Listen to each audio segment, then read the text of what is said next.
하나님 아버지,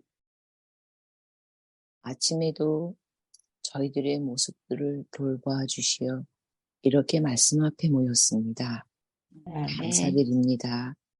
아멘. 벌써 2023년 2월의 둘째 날 아침입니다.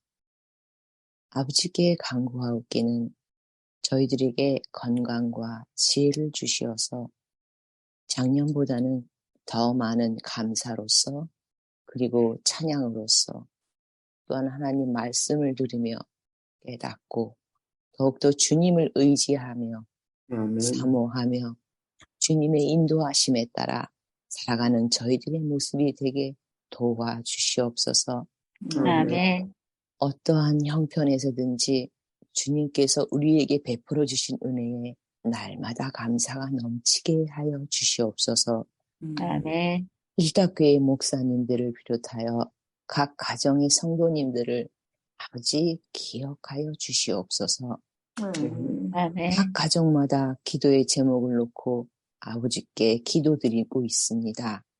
아멘. 아버지, 올해에는 우리가 바라고 기도하는 것들 아닌 그 작은 무엇일지라도 작년보다 더욱 풍성한 감사가 넘치도록 저희들에게 은혜 주시옵기를 간절히 바라옵나이다.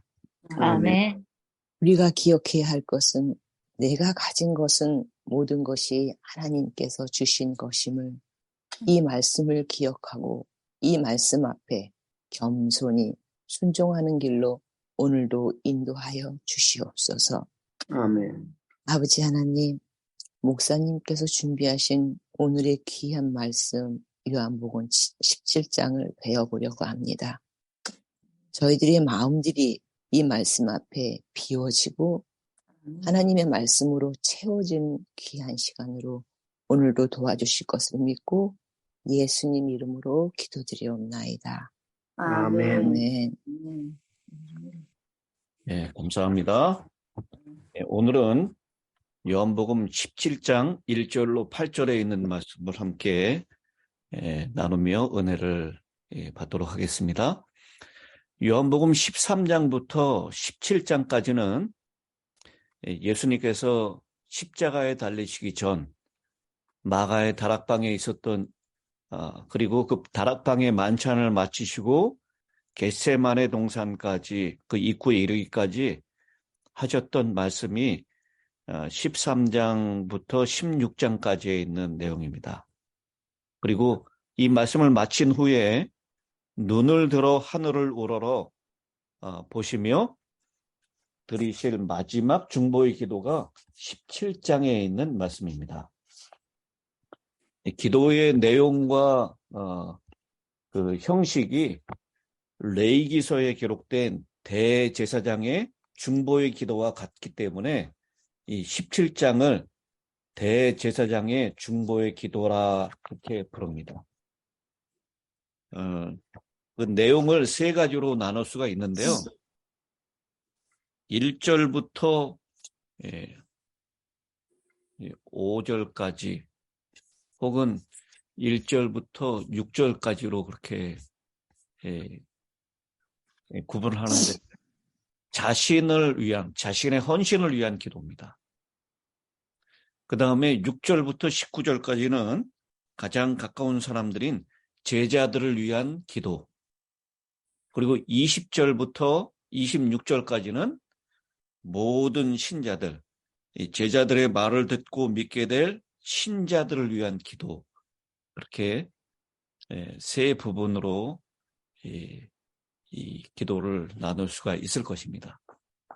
벤엘이라고 하는 이 신학자는 요한복음 17장은 성경의 모든 장들 가운데서 사용된 단어는 가장 쉽지만 개념은 가장 심오하다라고 그렇게 표현을 했습니다.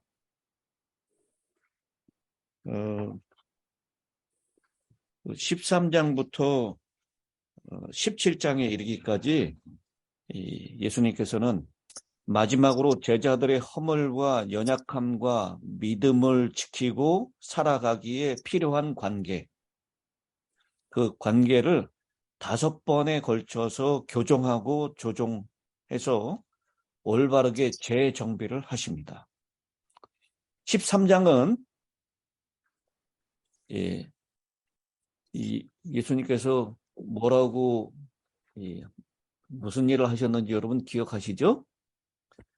예수님께서 허리에 주권을 두르시고 제자들의 발을 씻긴 후에 가룟 유다의 배신을 예고하시고 서로 사랑하라라는 새 계명을 선포하시고 그리고 베드로의 부인을 예고하는 것으로 이 13장이 맞춰집니다. 그래서 이 13장에서는 서로의 인간관계 가운데에서 겸손과 봉사의 관계를 가져야 한다라고 그렇게 우리의 삶에서 필요한 관계를 재정비하고 조정하십니다. 그리고 14장은 이 아버지 하나님과 예수 그리스도와 성령과의 관계를 설명하시면서 그 관계는 바로 연합과 동거의 관계다라고 말씀을 하십니다. 그리고 15장은 성령을 통하여 아버지와 하나님과 그리스도와의 관계 그리고 그 결과를 묘사하고 있는데요. 성령의 열매, 그것은 바로 증거하는 삶이다라고 하는 것을 말씀하십니다. 그리고 16장은 증오가 가득한 세상과의 관계인데요. 두려워하거나 근심할 필요가 없이 하나님의 말씀을 신뢰함으로 승리에 대하여 확신을 가져야 된다라고 말씀을 하십니다. 그리고 17장은 하나님과 자신과 피차에 존재하는 관계, 그것을 말씀하시면서 성령을 통하여 성화, 거룩하게 되는 것과 연합하게 되는 것을 말씀을 하십니다. 그러면서 제가 어제 잠깐 언급했듯이 순환주일 동안에 예수 그리스도의 봉사와 교훈은 제사장의 성소 봉사의 내용과 순서를 암시하고 있는 것처럼 나타나고 있습니다. 그래서 12장은 십자가 이야기를 얘기하고 있죠. 12장에서 무슨 사건이 나타나죠?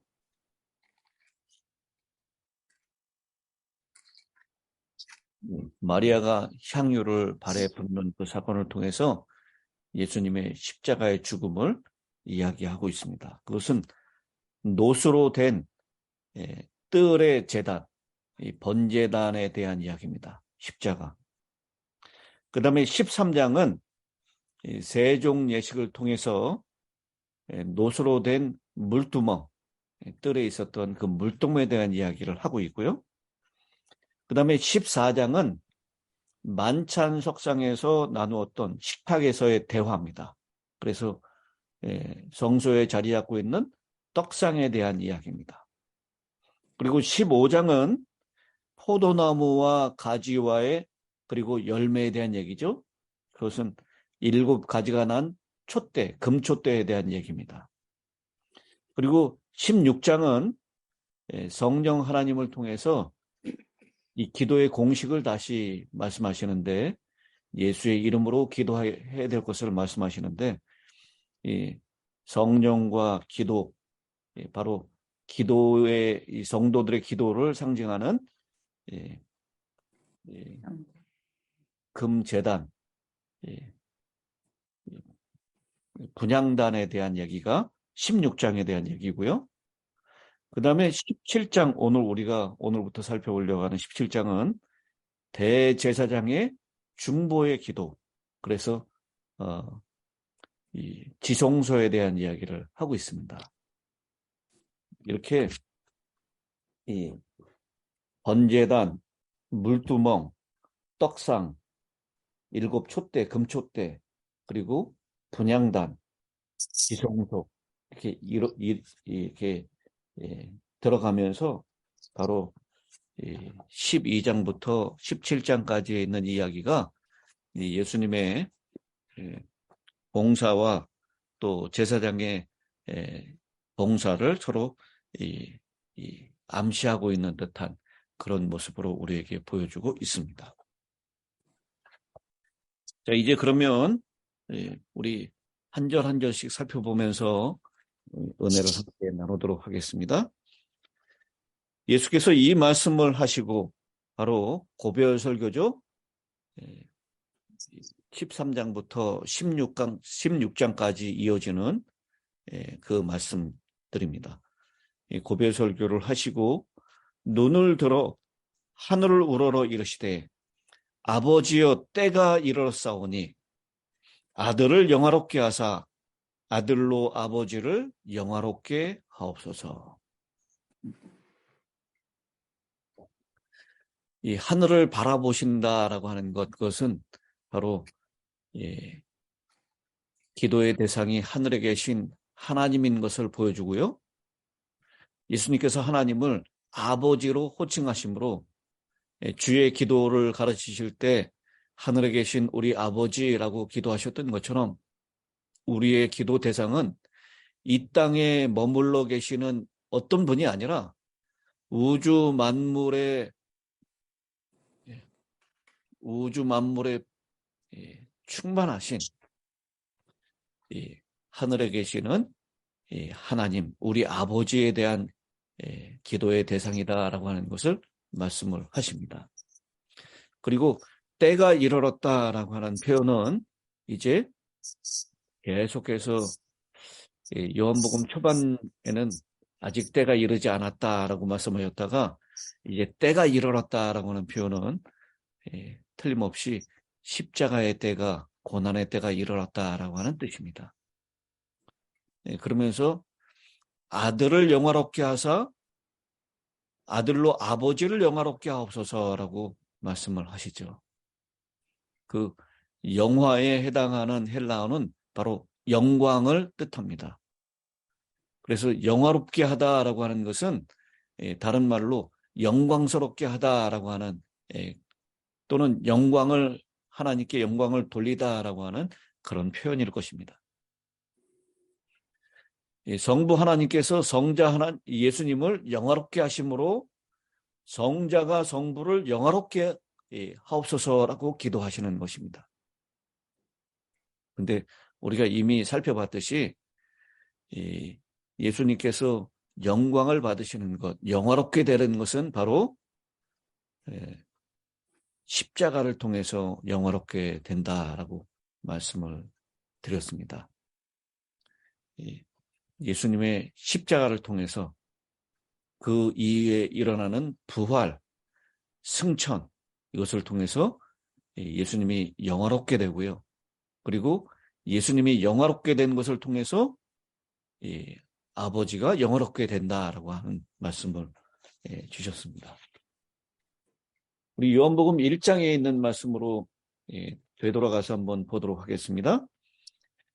1장 1절 태초에 말씀이 계시니라. 이 말씀이 하나님과 함께 계셨으니 이 말씀은 곧 하나님이시니라. 그리고 14절 말씀이 육신이 되어 우리 가운데 거하심에 우리가 그의 영광을 보니 아버지의 독생자의 영광이요 은혜와 진리가 충만하더라. 18절 본래 하나님을 본 사람이 없으되 아버지 품속에 있는 독생하신 하나님이 나타내셨느니라. 이렇게 원래 가지셨던 영광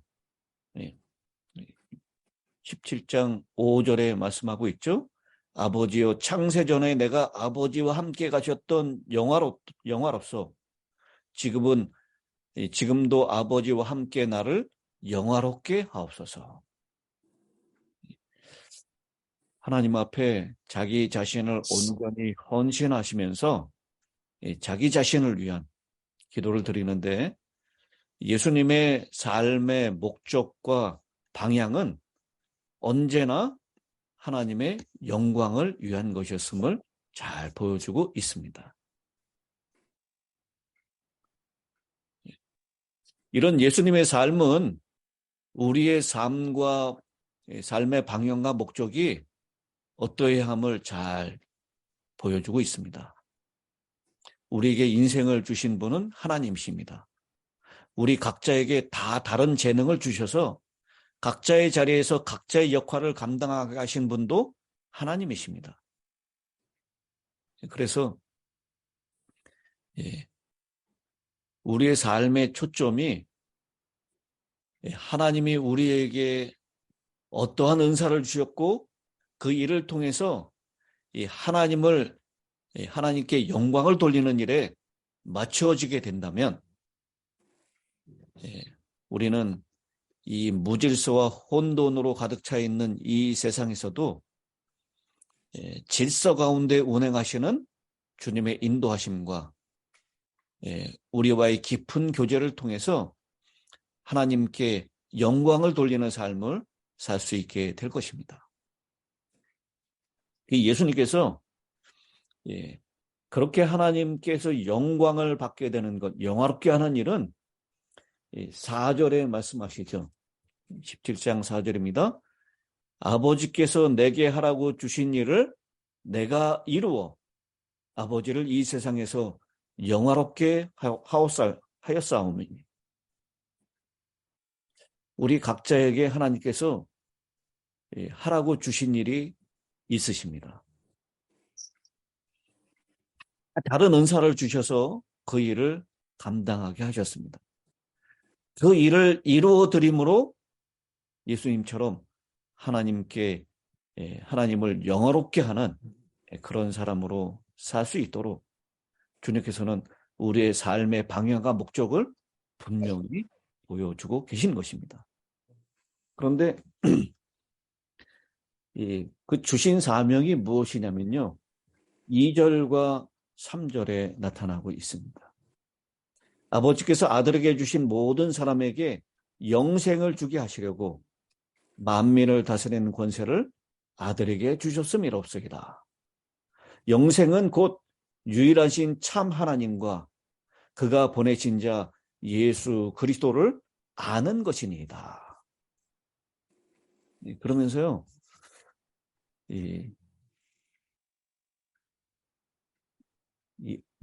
아버지께서 내게 하라고 주신 일, 그것은 바로 아들에게 주신 모든 사람에게 영생을 주게 하려 하시는 것이다. 주님께서 이 땅에 오셔서 하나님이 하라고 하신 일, 아들에게 주신 사람들에게 영생을 주는 일을 이루시기 위하여 십자가에 달려 돌아가셨습니다.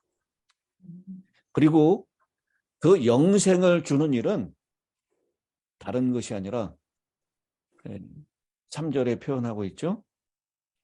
유일하신 참 하나님, 그리고 그가 보내신 자 예수 그리스도를 아는 것이다. 체험적이고 살아있는 지식은 영생으로 인도합니다. 지식만으로는 구원이 없지만 지식 없이는 구원이 있을 수가 없습니다. 로마서 10장 13절로 15절에 있는 말씀을 읽겠습니다. 로마서 10장 13절. 누구든지 주의 이름을 부르는 자는 구원을 받으리라. 그런즉 그들이 믿지 아니하는 일을 어찌 부르리요? 듣지도 못한 일을 어찌 믿으리요? 전파하는 자가 없이 어찌 들으리요? 보내심을 받지 아니하였으면 어찌 전파하리요? 기록된 바 아름답도다 좋은 소식을 전하는 자들의 발이여 함과 같으니라. 예수님께서는 아버지의 보내심을 받은 자로 전파하셨고요. 참 아버지 하나님을 아는 지식, 그리고 예수 그리스도를 아는 지식을 전파하셨습니다. 구원하는 지식은 거짓 신들과는 대조되는 참 하나님을 아는 것입니다. 근데 유대인의 종교에서 현저하게 결여된 것은요, 예수 그리스도에 대한 지식이었습니다. 사람들은 이 필수적인 지식을 배척했기 때문에 마지막 날에 배척을 당하게 될 것입니다. 호세아 4장 6절에 말씀하셨듯이 내 백성이 뭐가 없으므로 망하는도다? 지식이 없으므로 망하는도다 라고 했습니다. 그 지식은 바로 유일하신 참 하나님. 유대인들은 여기까지는 가지고 있었던 것 같아요. 근데 그가 보내신 자 예수 그리스도를 아는 지식이 없으므로 망하게 된 것입니다.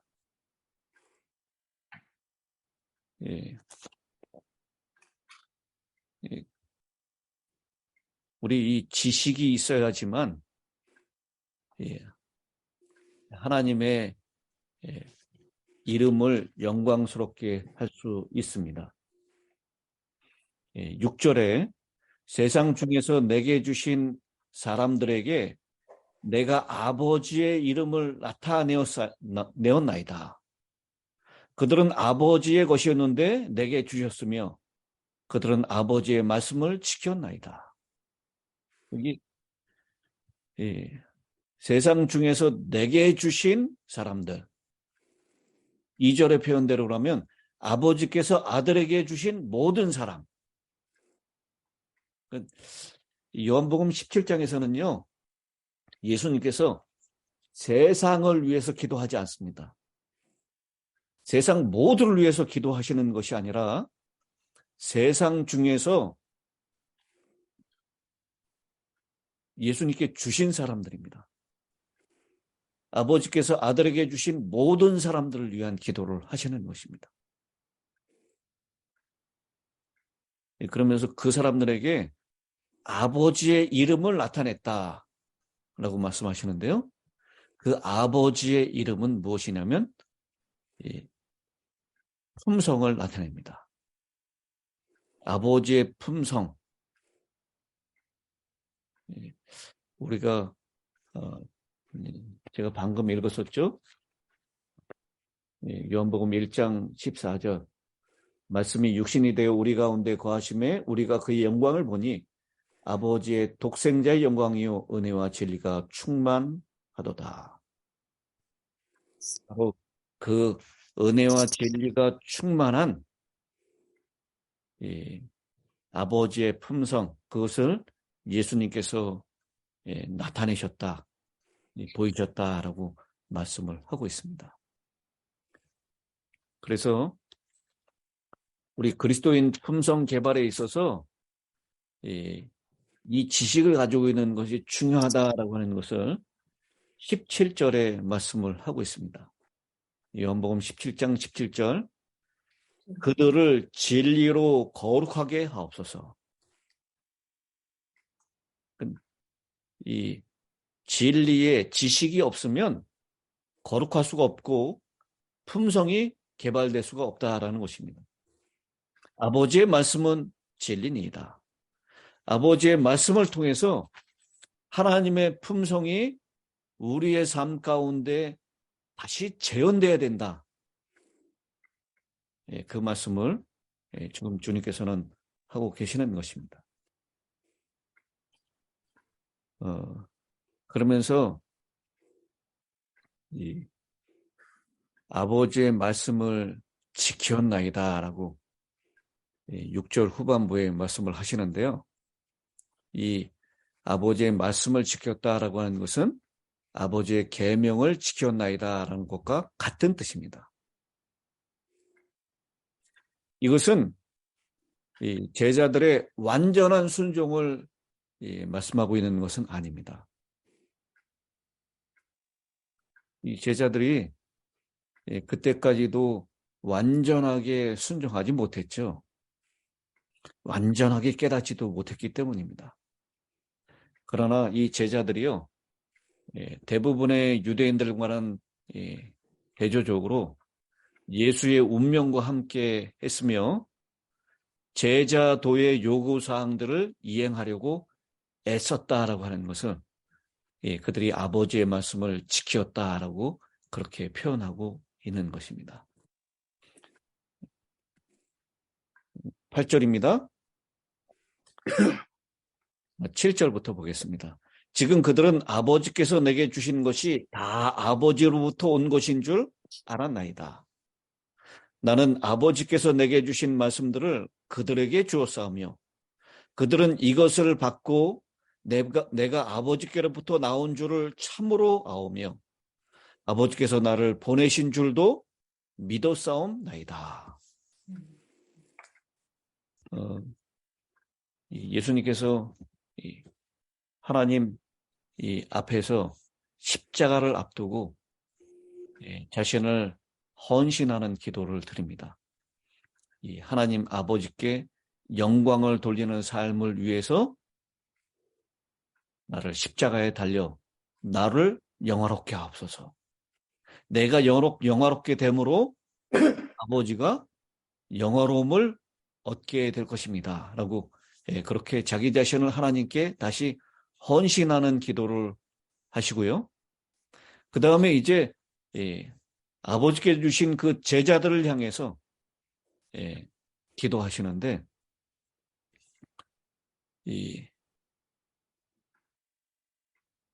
예수님께 아버지께서 주셨으므로 이제 예수님께 속한 사람들, 예수님을 통해서 아버지를 알고 아들을 아는 자가 되었습니다. 그래서 그들은 이제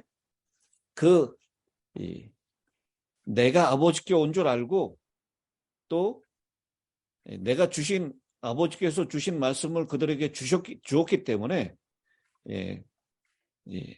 아버지께서 나를 보내신 줄을 믿었다라고 말씀을 하고 있습니다. 이런 믿음을 받은 사람들, 그런 은혜를 받은 사람들은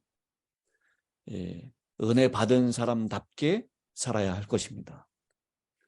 예수님께서 친히 걸어가신 그 길을 따라 걸으면서 복음의 통로로 살아내야 하는 삶을 우리가 살아야 한다는 것입니다. 아마 이 구약의 인물들 가운데에서 예수님 못지않게 부당한 일을 받고 부당한 일을 경험했던 사람을 꼽으라면 저는 요셉을 꼽을 수 있겠다라고 생각을 합니다. 이 형제들에게 미움을 받아서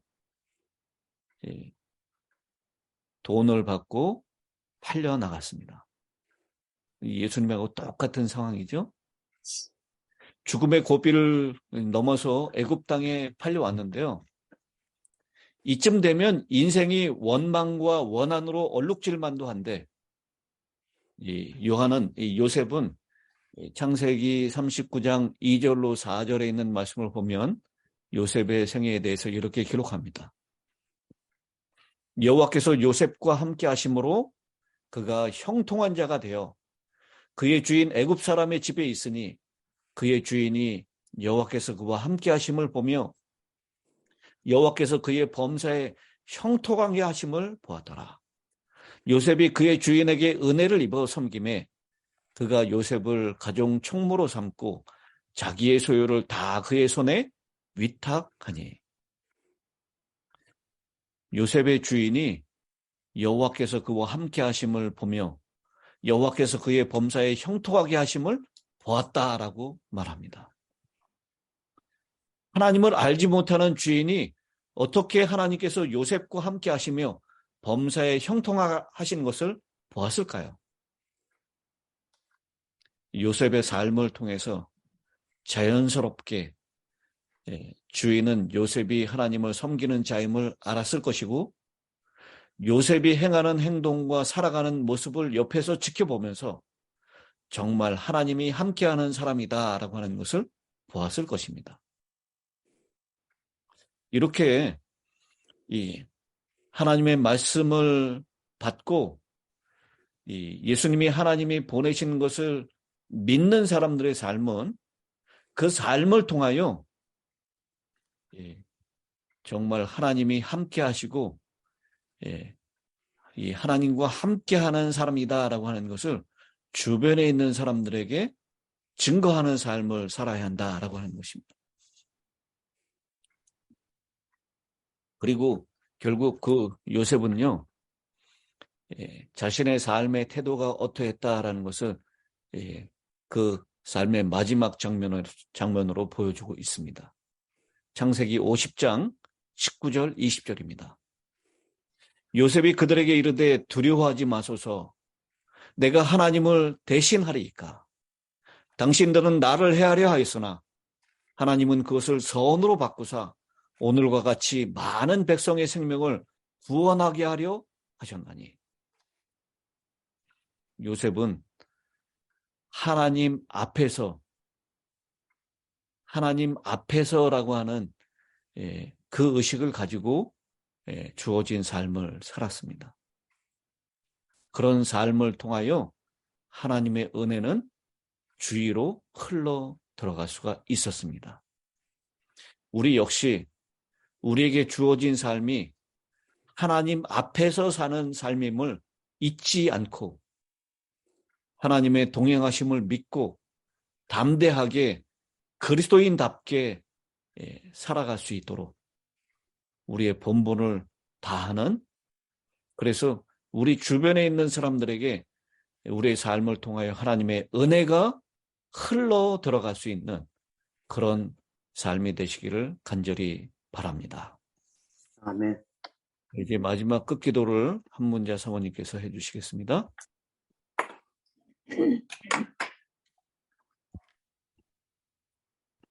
감사하신 아버지 하나님, 연약한 육신들을 지난밤도 하나님께서 은혜 가운데 잘 쉬게 하시고 이렇게 다시 또 새날을 허락하시고 우리에게 또 새로운 생명을 선물로 주셔서 이 아침 말씀의 제단 앞에 모여서 하나님의 귀한 생명의 말씀을 다시 또 듣고 깨닫게 하여 주시니 진심으로 감사하옵나이다. 아버지 하나님, 오늘 아침에 요한복음 17장에 대제사장 되신 예수 그리스도의 중보의 기도를 우리가 다시 배우며 깨닫게 하시니 감사합니다. 예수님께서 하나님으로서 인간이 되셔서 이 지상에 오셔서 죄로 인하여 죽을 수밖에 없는 연약한 죄인들을 구원하시기 위하여 쓰라린 십자가를 지시고 우리를 생명으로 이끌어 주신 그 놀라운 사랑과 은혜를 잊지 않는 삶을 살 수 있도록 우리를 붙들어 주시고 역사하여 주시고 은혜를 더하여 주시기를 원하옵나이다. 아버지 하나님, 오늘도 우리에게 허락하여 주신 이 귀한 하루 우리가 어떻게 살아야 할지 우리는 아무것도 모릅니다.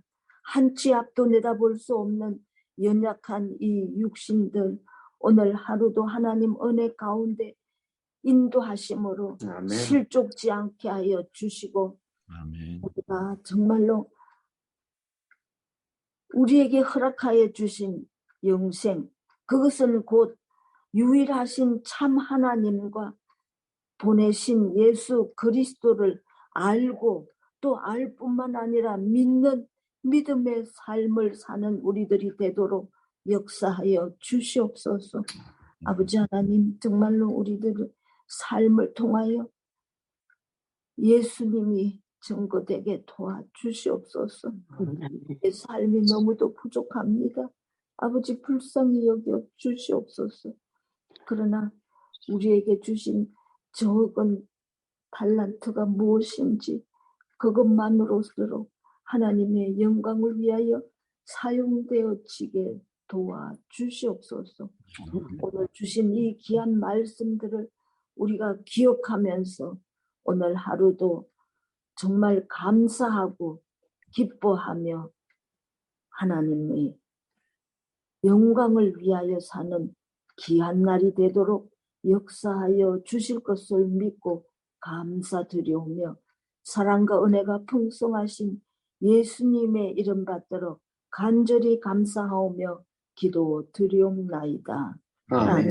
아멘.